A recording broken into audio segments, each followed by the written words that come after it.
esse evento une mais as forças para que a gente continue com essa grande tarefa que é de divulgação do Espiritismo na Noruega.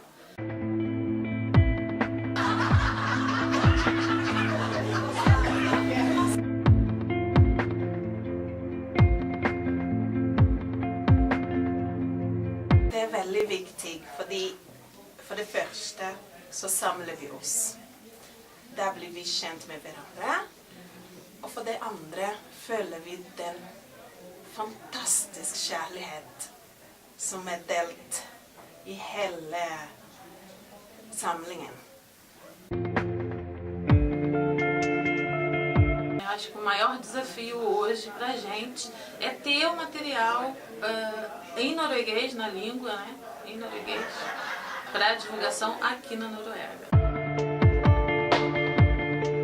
I Brasil er det mye lettere, for dørene er jo åpne allerede, sant? Så det er mye lettere å snakke til folk som tror allerede på Gud, tror på Jesus og så videre. Her i Norge har vi det som en motstand. Vi må jo få komme med spiritisme og så vise dem hva dette er.